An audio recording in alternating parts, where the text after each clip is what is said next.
Hey guys, it's Dani. Today it's time to see what orchids we had in bloom for the month of March. Now, I know that I usually do these videos on the 1st of every month, but tomorrow it's the 1st of April, so I'd rather do this video today. So before we start, let me just remind you that you can vote for your favorite orchid this month if you visit the link that I share in the description with the straw poll. It's easy to vote, you just click the link and there you will have all of the orchid names in a list. You just have to click and vote the one you liked the most. Also in the description you have the names of these orchids in order of appearance, just so you know who we're talking about. At the end of the year we do the Orchid of the Year, sorted by popularity of course. It's always fun, and I'm just curious to know which of these orchids you guys like the best, because our tastes, might differ, but I'm still very curious to see what your tastes are. So without further ado, let's see what we had in bloom this month. So let's just start with this red beauty right here. She's not actually red, she's a very dark orange with red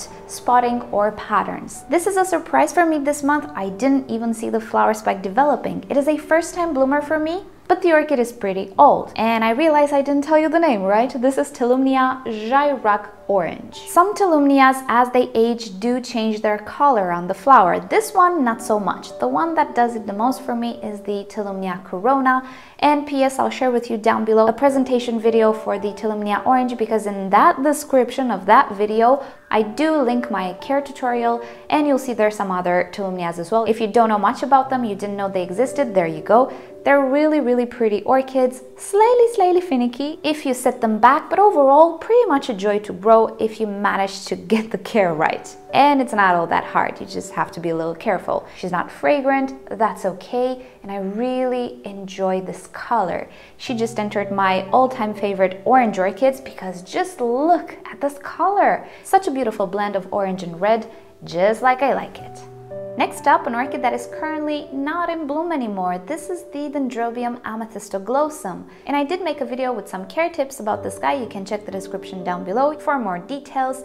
The flowers on this orchid are really beautiful and the display is just fantastic. I love pendant flower spikes. However, it only blooms once a year and the flowers really don't last long. Currently, there's no more flowers on my orchid and it bloomed at the beginning of this month. So the show doesn't last all that long, it's not even fragrant.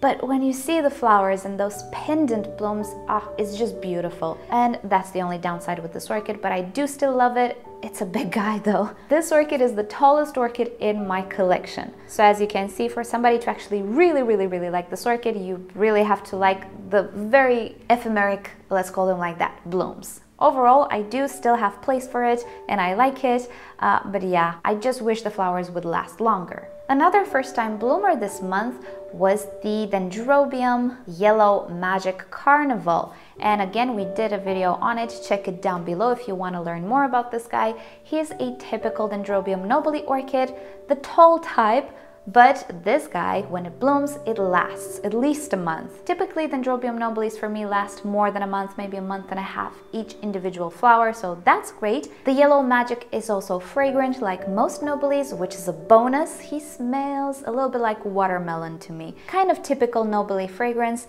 but with a little bit of a twist. The flowers are just gorgeous. They have this golden yellow color, which I personally prefer. I'm not a fan of the greeny yellow, but that's just me. This guy though is a very warm yellow, golden yellow, that I'm repeating myself, I like. So if you do want to learn more about nobiles in general, check that video as well, because in the description I link some tutorials and other stuff that I filmed in the past.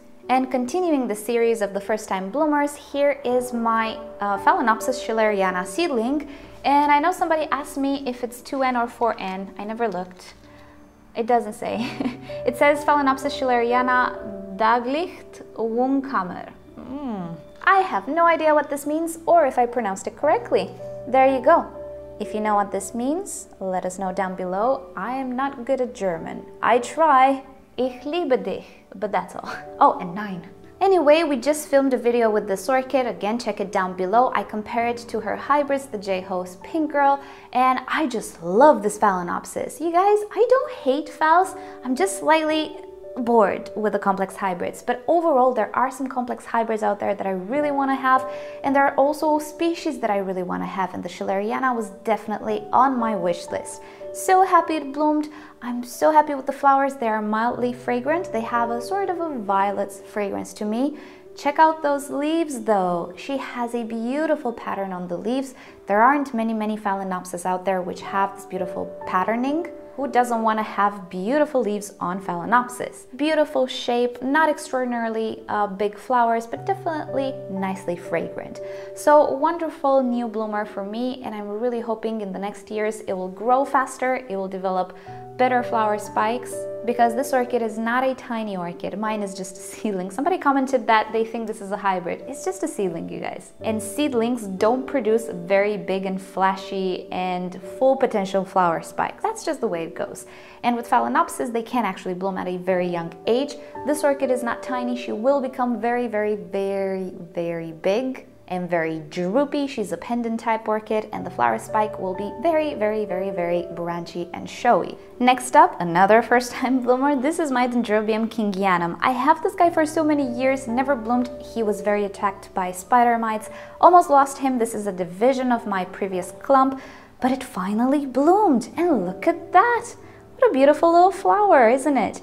Now, at the beginning of this month, we compared it to the Dendrobium Baryota. It's really easy to mix them up, so check the video down below so you see what the difference is.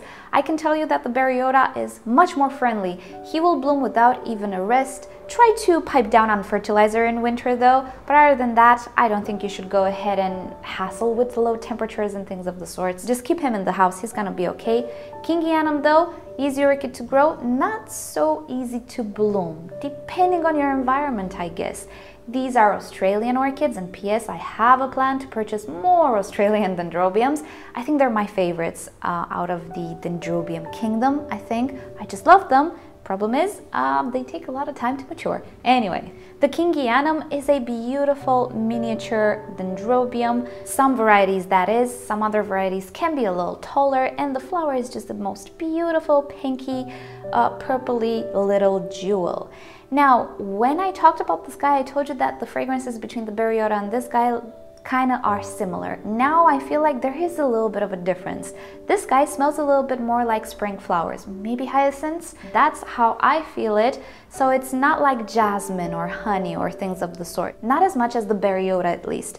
This guy smells more like spring flowers to me. But really beautiful flowers. Sadly, most of the buds drop on mine.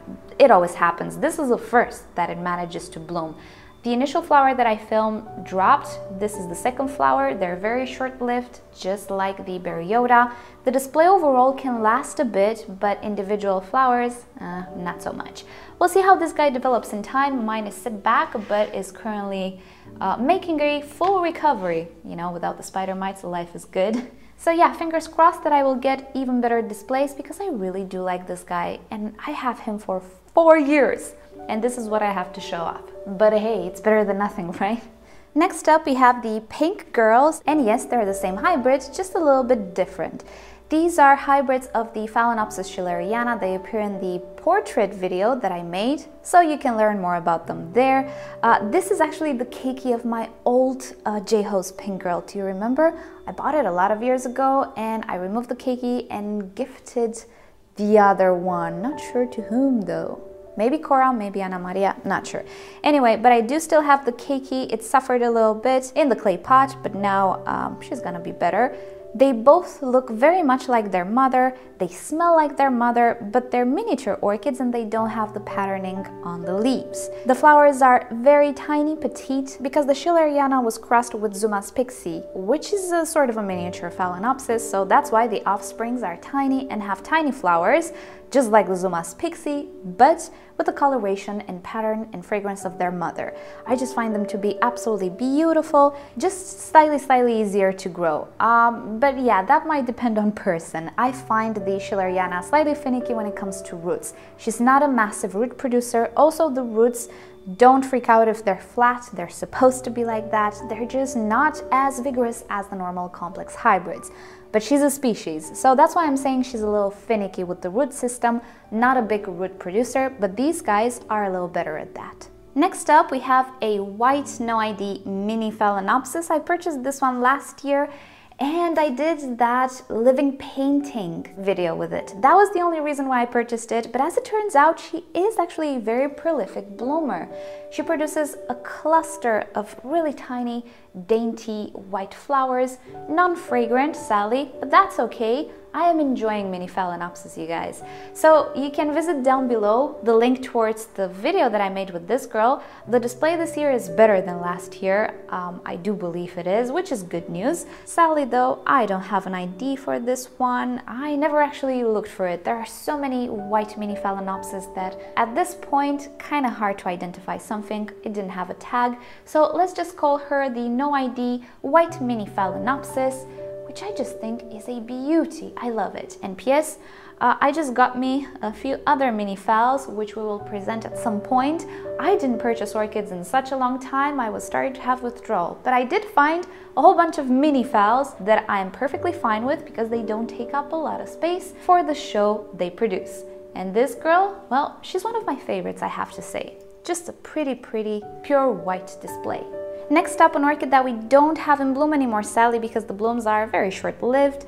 This is the Dendrobium Filum, or Pierardi, or Cucullatum. You will find this guy under all of the three names somehow. So yet again, this is a sort of a seedling Dendrobium. I received him 3 or 4 years ago as a very young seedling. I set him back, but this year it produced the longest cane ever, which, as you can see, it's not very long. It's not very impressive. But it is something for this guy, and I really like the bloom display this year. As I was saying, the flowers are very short-lived. You can check the description down below for a video in which I present this guy separately a few years ago. I didn't make a care tips video because I just want this orchid to grow a little bit more. Anyway, the Filum is a gorgeous, very elegant, in my opinion, orchid, mildly fragrant, that I do think has the potential to show off a great bloom display. So I'm eagerly waiting for that to happen. And here we have another orchid that doesn't have blooms anymore. It's a Cattleya, and Cattleyas are not known to be long-lasting. But this is the beautiful Cattleya Gold Digger, which last year almost won a month. Everybody likes the Gold Digger. I do too. This year we have a better display because we have better growth on this orchid. Still, we can do better, but we're on the right track. As a little side note, from all of my orchids, the ones who enjoy semi-hydro the most have to be the Cattleyas. Anyway, the Cattleya Gold Digger has put on a beautiful to-flower show that, of course, are golden and showy and have a little dotting of red inside the lip. The fragrance of this orchid is very mild, so it will not kick you out of the house, but to my nose, it's very reminiscent of effervescent orange vitamins. And I'm always in the mood for vitamins when I smell this orchid, for the sole reason that I just like the taste. The Gold Digger is a bifoliate Cattleya, which is considerably large, sadly, and when I got mine, I divided it with a friend. And ever since then, I kept the division rather tiny, but the plant it came from, it was a monster. So my goal is to grow my Gold Digger into that type of monster, hopefully have multiple directions of growth, and a much showier display. Now, from time to time, I do have to show off the Bijibum Dendrobium, the hybrid, simply because he's always in bloom. Ever since last year, he never stopped blooming. But I think this is a brand new flush of flowers. And even though I don't present him every month, every now and then when he's full of blooms, I like to present him. This is my orchid that I kind of massacred last year. Again, check the video in the description, it's funny. He made a full recovery, and when he was ready, he just started blooming and never stopped. So this is the new flush of blooms from the Dendrobium Bijibum hybrid. Not sure about the name. Again, it's a no ID type of Dendrobium, but judging by the size and shape of the flowers and of the orchid, it is a Bijibum hybrid with something. It looks very much like the Anobi, but it's not. I do have the Anobi as well, different story with that guy. But anyway, he is such a prolific bloomer, so easy to grow. And take a look at these canes, they're totally hydrated. Looks brand new, looks like nothing ever happened. But you guys know what happened.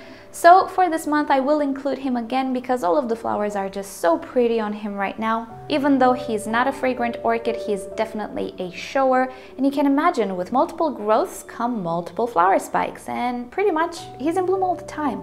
Definitely worth having if you see him. Now at this point I'm thinking maybe I should stop or continue, but I'm gonna stop now. I do have quite a few more orchids that are not in full bloom, they're just in bloom, so I'm just going to present them next month. And the highlights, of course, the Raychara and that epidendrum right there. But not only did I show you my beautiful Cattleya. She's just a miracle this month. But I do have an ID for that one, I found it, so I'm just going to present it in a separate video and just talk about her next month. So that's about it for this month. Remember to vote using the link down below. Really curious to see which of these orchids was your favorite. So thank you guys so much for watching. Hope you've enjoyed this video and it gave you some ideas of orchids to maybe put on your wish list. And you know the drill. If you've enjoyed it, give it a thumbs up. If you hated it, give it a thumbs down. Subscribe to my channel for regular orchid videos and don't forget to turn on notifications so you never miss a video. And with that said, I'll see you all next time. Bye!